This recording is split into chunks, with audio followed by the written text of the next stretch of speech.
지난주에 이어서 바울의 로마 행에 대한 말씀을 나누려고 합니다.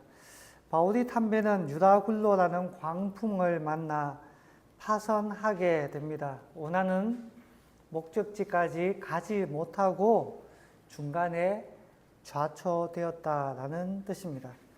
태풍이 얼마나 엄청났든지 자그만치 2주일이나 그 풍랑의 이르질이 휩쓸리다가 이 멜리데, 오늘날의 몰타라는 섬입니다. 지중해에 있는 그 몰타라는 섬에 좌초당하게 됩니다. 그 배에 몇 명이 타고 있었는가 하면 276명이라고 성경에서 기록하고 있습니다. 근데 이 2주나 계속된 이 풍랑에서 얼마나 많은 사람들이 희생되었을까요? 성경을 보면 단 한 사람도 죽지 않고 모두가 구원을 받았다라고 말합니다. 자, 이 긴 시간 동안 한 명의 생명도 잃지 않았습니다. 이 많은 사람들이 구원을 받는 데 있어 결정적인 역할을 한 사람은 누구일까요? 바다에서 잔뼈가 굵은 능숙한 선장이었을까요? 아니면 군대를 지휘하는 백부장이었을까요? 오늘 본문은 바울이 이들을 구원하는 데 있어 결정적인 역할을 했다라고 가르쳐 줍니다. 바울은 어떻게 이 사람들을 구원할 수 있었을까요? 오늘 거기에 대한 말씀을 나누고자 합니다. 바울이 했던 첫 번째 중요한 일은 희망을 준 것입니다. 우리 24절 말씀을 같이 한번 읽어볼까요? 시작. 바울아, 두려워하지 말라. 내가 가이사 앞에 서야 하겠고 또 하나님께서 너와 함께 항해하는 자들 다 내게 주셨다 하였으니. 하나님은 바울을 로마로 가게 하시겠다라고 말씀하십니다. 그뿐 아니라 배에 타고 있는 그 사람들을 하나도 빠짐없이 바울에게 주셨다라고 하셨습니다. 모든 사람을 구원하시겠다라는 뜻입니다. 이때 사실 여기에 타고 있던 사람들은 희망이 전혀 없을 때였습니다. 우리는 모두 바다에 수장되어 물고기 밥이 되겠구나, 하나같이 다 그런 생각을 하고 있을 때였어요. 그런데 하나님께서 바울에게 말씀하신 것입니다. 로마로 가게 하겠다. 모든 사람을 너에게 주었다. 여러분, 사람에게 가장 필요한 것이 있다면 저는 믿습니다. 희망이 가장 필요하다. 희망. 그리스 로마 신화에 보면 유명한 이야기가 있죠. 판도라 상자에 대한 이야기입니다. 이 상자는 열면 안 되는 것입니다. 그런데 이 판도라가 호기심에 저기에 무엇이 들어있을까라고 열어젖히자 그 상자 안에서 온갖 재앙들이 쏟아져 나왔다라고 이야기하죠. 인류에게 끔찍한 재난이 그 상자가 열림으로 말미암아 찾아왔다. 물론 이거는 신화입니다. 라고 이야기합니다. 그런데 그 모든 재난이 쏟아져 나온 후에 마지막으로 남은 것이 하나 있었습니다. 무엇입니까? 희망. 희망. 수많은 재앙과 재난들이 우리에게 들이닥치지만 그 마지막에 남은 그 한 가지 희망이 있다면 그것들을 어떻게 해요? 극복하고 이겨낼 수 있다라는 가르침을 그 신화라는 방식을 통해서 우리에게 알려주는 것입니다.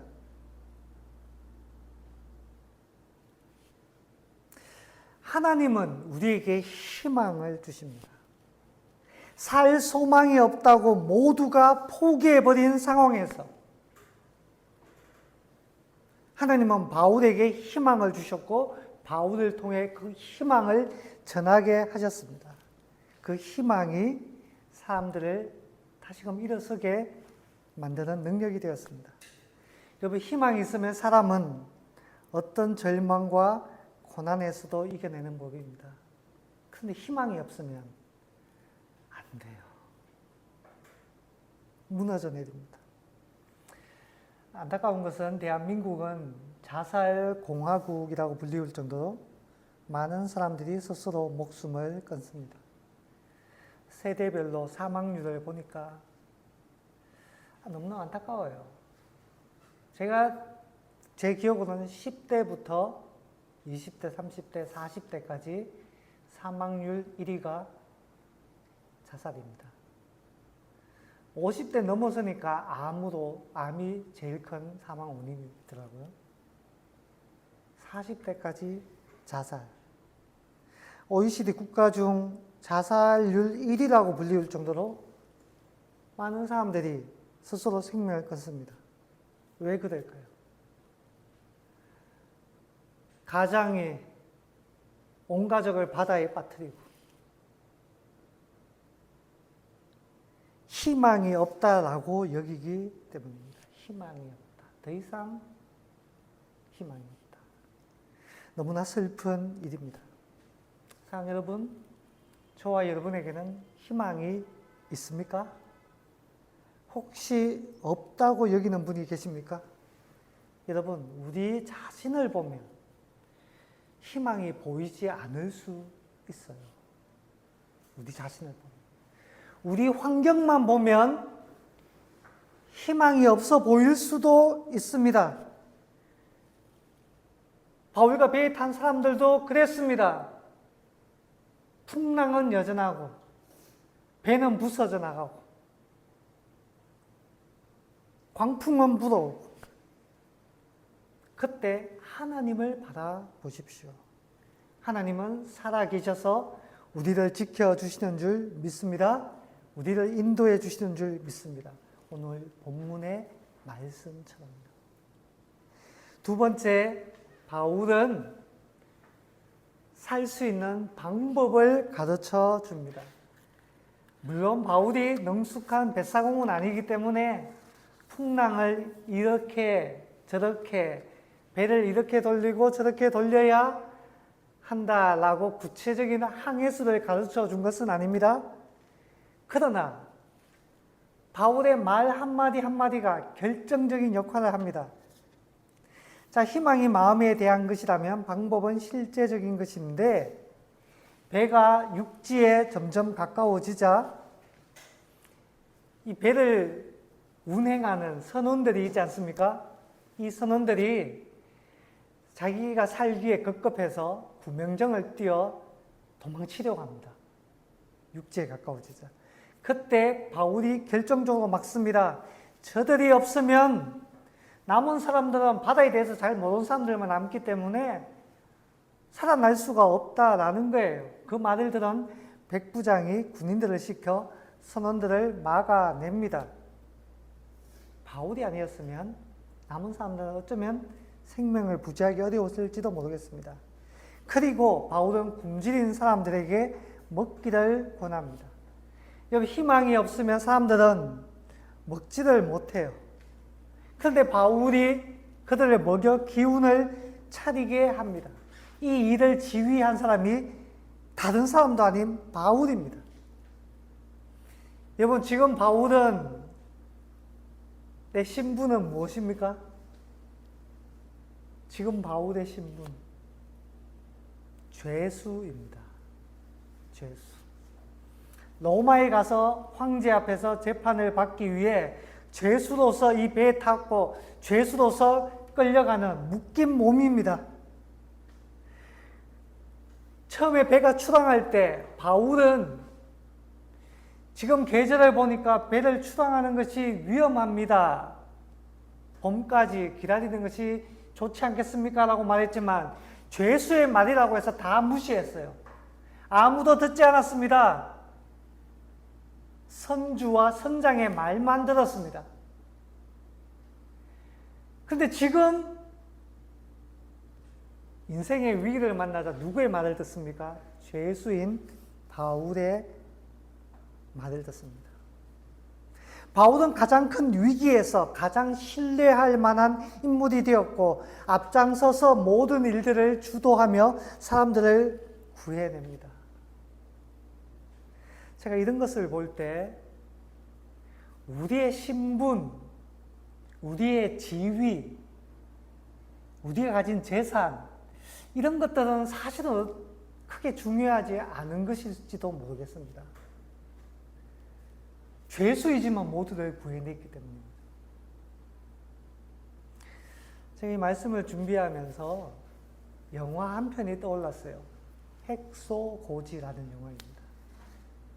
수년 전에 극장에 개봉한 헐리우드 영화죠. 핵소고지가 어딘가 하면 일본에 있는 제가 알기로 어떤 섬에 있는 고지입니다. 2차 대전 당시에 미군이 그 고지를 점령하고 넘어야 일본 본토를 점령할 수 있기 때문에 반드시 넘어야 될 고지 중에 하나였습니다. 거기서 데스몬드 도스라는 한 의무병이 뭡니까? 사람들 치료해주는 병사죠. 그 의무병이 홀로 75명이나 되는 미군 병사들을 구해내는 영화입니다. 실화입니다. 실화. 근데 이 데스몬드 도스라는 사람은 미국 군인들의 입장에서는 정말 전쟁에 내보내고 싶지 않은, 파병하고 싶지 않은 사람이었어요. 왜냐? 그는 안식교 신자였습니다. 안식교라는 것이 우리나라와 미국에서의 위상이 조금 다른 걸로 알고 있습니다. 우리나라는 이단으로 여기지만 미국에서는 꼭 그렇지만은 않은 걸로 알고 있어요. 우리랑 교리가 조금 다릅니다. 그런데 그 교리 중에 한 가지가 안식교 교인은 집총을 거부합니다. 총을 들 수가 없어요. 왜냐? 총은 사람을 죽이는 무기이기 때문에. 우리 그리스도인은 평화의 사도라는 것입니다. 그래서 총으로 누군가를 죽여서는 안 된다라는 거예요. 어떻게 보면 우리보다 더 성경적이지 않을까라는 생각이 들 정도로, 제가 이거는 보유하겠는데, 하여튼 그렇습니다. 그런데 이 데스몬드 도스라는 인물은 반드시 전쟁터에 나가고 싶었어요. 그는 왜 나가고 싶었느냐? 사람을 죽이기 위해서 나가고 싶은 게 아니고 사람을 살리기 위해서 전쟁터에 나가고 싶었습니다. 그런데 집총을 거부하니까 아무도 보내려고 하지 않습니다.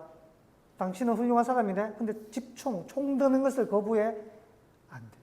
여러분, 총 들기를 거부한 사람에게 전우를 맡길 수 있습니까? 자기들 구해주려면 누군가를 쏴야만 합니다. 그런 사람에게 자기 등을 맡길 수가 없어요. 총을 들지 않는다면 전쟁터에 보낼 수가 없다. 번번이 좌절됩니다. 그런데 그는 나는 사람을 살리기 위해서 전쟁터 가고 싶습니다. 법적으로 제소하고 여러 가지 방법을 강구해서 결국은 전쟁터로 나가게 되는데 아무도 인정해주지 않아요.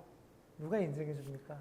그런데 그 핵소 고지에서 미군이 패퇴하게 되는데 급하게 도망치느라고 부상병들을 구하지는 못했어요. 그때 데스몬드 도스 홀로 남아서 부상들을 차지하면서 그 사람들을 구해내는데 절벽 아래로 사람들을 묶어서 내리는 역할들을 하는데 자기 몸에 밧줄을 묶고 부상당한 미군 병사의 몸을 밧줄을 묶어서 그 사람을 절벽 아래로 한 명 한 명 내립니다. 몇 명까지요? 한 사람이라도 더 해서 75명까지 구원해냅니다. 결국 이 사람이 미국의 영웅이 됩니다. 저는 이게 생각났어요. 동료조차도 인정하지 못했던, 모든 사람이 멀리하고 싶어 했던 그 사람이 75명의 생명을 구원한 사람이 된 것입니다. 여러분, 세상은 고지론에 대해서 말합니다. 제가 종종 이야기했죠. 제가 젊었을 때 그런 이야기도 많았어요. 세상의 꼭대기에 올라야지, 예수 믿는 사람이 성공해야지, 예수 믿는 사람이 잘 살아야지, 예수 믿는 사람이 높은 자리에 올라가야지 하나님께 영광이 되고 쓰임받을 수 있다. 그런 이야기, 고지론을 말했습니다. 그러나 바울의 이 이야기는 다르게 이야기합니다. 우리의 신분, 우리의 지위가 중요한 것이 아니다라고 말합니다. 무엇이 중요합니까? 우리가 하나님의 사람이냐 아니냐, 그것이 중요하고, 우리에게 믿음이 있느냐 아니냐, 그것이 중요하다라는 것입니다. 신분을 뛰어넘어 하나님의 사람은 위대한 일을 할 수 있다라는 것을 우리에게 가르쳐 주는 것입니다. 우리 안에 하나님이 계시답니다. 자, 세 번째, 항해서 바울의 역할은 잃어버린 것들을 되찾게 해줍니다. 풍랑으로 말미암아 배 타고 있는 사람들은 모든 것을 잃어버립니다. 왜냐? 여러분, 풍랑을 만나면은 영화나 이런 데 많이 나오죠? 사실적입니다. 배를 가볍게 해야 되기 때문에 무거운 것들 다 버립니다. 무게가 날 만한 것 몽땅 버려요. 내가 아끼던 건데, 아니요, 살아남으려면 버려야 돼요. 식량 먹어야 되는데 버려야 됩니다. 귀중품도 버려야 돼요. 아니면 다 죽어요. 이들도 마찬가지입니다. 겨우 몸만 살아나게 된 것입니다. 그런데 바울이 텅 비어버리는 이 배의 곳간을 바울이 다시 채워줍니다. 어떻게 해요? 자, 이들이 중간에 상륙한 곳이 멜리데, 아까 말한 몰타라는 섬입니다. 원주민들이 마음이 좋아 이 파선한 이 276명의 사람들을 대접해 줍니다.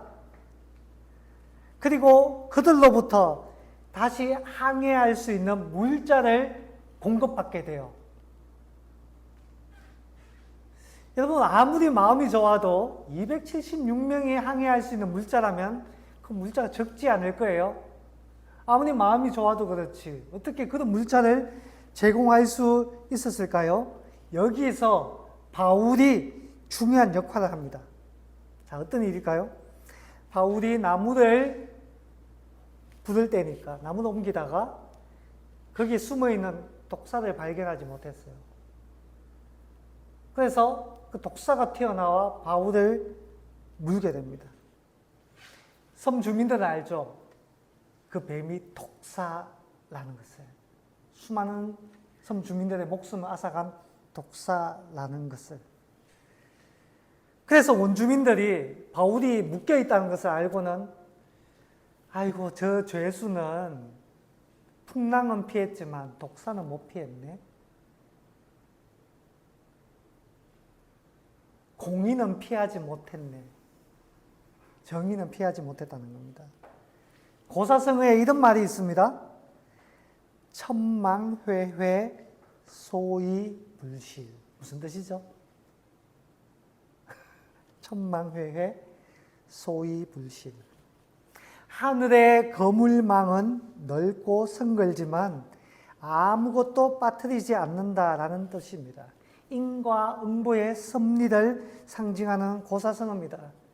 자, 악인들이 하늘의 거물이 덤성덤성해서 빠져나가는 것 같아 보였지만 결국은 모두 심판받아서 공의가 이루어진다는 뜻이에요. 바울은 죄수였는데 바다의 풍랑은 피했지만 독사는 피하지 못했기 때문입니다. 그래서 바울은 죽을 죄를 지은 죄인이라고 이 원주민들이 정죄합니다. 여러분, 우리도 이와 같은 일을 보면 그런 생각을 하지 않을까요? 거 봐, 맞잖아. 하늘의 거물은 엉성한 것 같아도 악인은, 죄인은 놓치지 않아. 인과응보야. 사실 그게 필요하잖아요.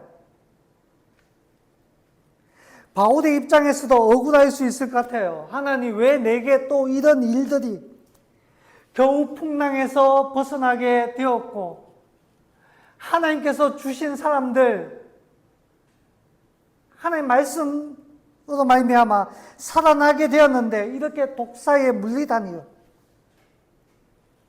그런데 이 일에도 하나님의 뜻이 있습니다. 바울이 독사에 물리자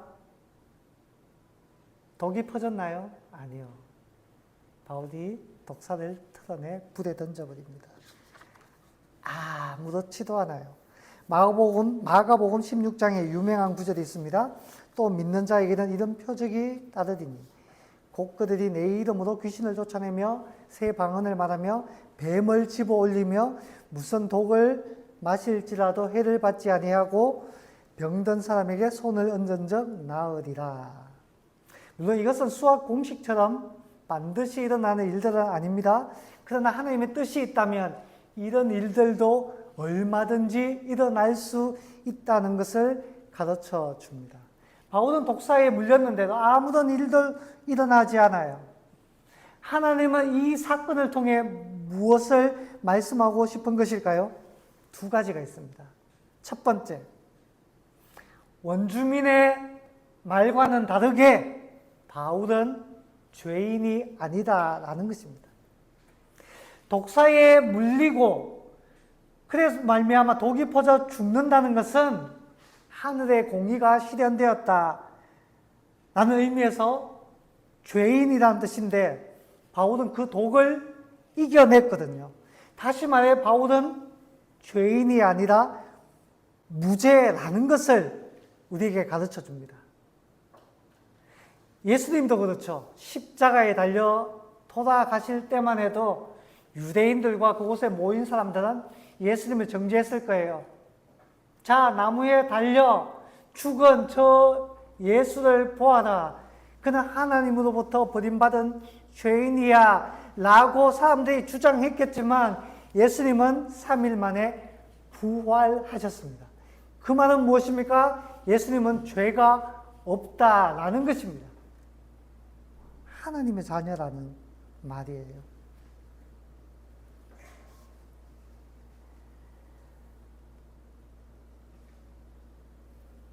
바울은 독사에 독을 이겨내므로 말미암아 무죄라는 것이 증명되었습니다. 자, 두 번째 이유가 있어요.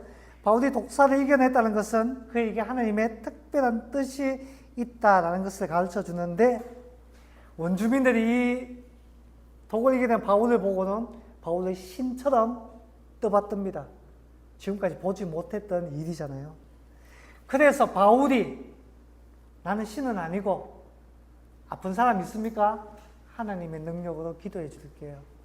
안수 기도해 주는 사람들마다 열병이 떠나고 질병이 떠나고 낫게 되는 역사가 일어납니다. 그들이 고침을 받으니까 감사의 답례로 바울과 이 276명이 다시금 항해할 수 있는 물자를 제공하게 된 것입니다. 얼마나 놀라운 일입니까? 바울의 말을 듣지 않고 항해했다가 모든 것을 잃고 모두 죽을 위기에 처했지만 바울의 말을 듣자 한 사람도 빠짐없이 생명을 구원했을 뿐만 아니라 다시 항해할 수 있는 많은 물자들도 얻게 된 것입니다. 사랑하는 여러분, 하나님의 사람들은 이와 같이 쓰임받게 되는 줄 믿습니다. 저와 여러분의 신분, 상황 어떠합니까? 그러나 우리에게 믿음이 있고 우리 안에 예수의 생명이 있으면 우리도 이 바울과 같이 쓰임받을 수 있다는 것을 우리는 기억해야 할 것입니다. 저는 여기서 한 가지만 더 나누려고 합니다. 혹자는 바울이 독사에 물려도 멀쩡하고 병든 사람을 기도로 낫게 해주고 항해 중에 하나님으로부터 말씀을 들은 이 모든 일들을 하나의 어떤 상징 혹은 픽션으로 치부해버리는 경우가 많습니다. 세상 사람들 가운데요. 혹은 예수를 믿는다는 사람들 중에도 하나의 픽션처럼 여기는 경우가 많습니다. 성경에 나오는 수많은 기적, 이적의 사건들은 그냥 상징적인 것이야. 픽션이야. 마치 곰이 100일 동안 마늘을 먹고 사람이 되었다거나 박혁거세가 아래서 태어났다라고 말하는 그런 이야기들과 다를 바가 없어. 걸러서 들어야 돼 라고 말하는 사람들이 세상에 많아요. 과연 그럴까요? 그렇지 않습니다. 사도행전의 저자는 의사 누가라고 했습니다.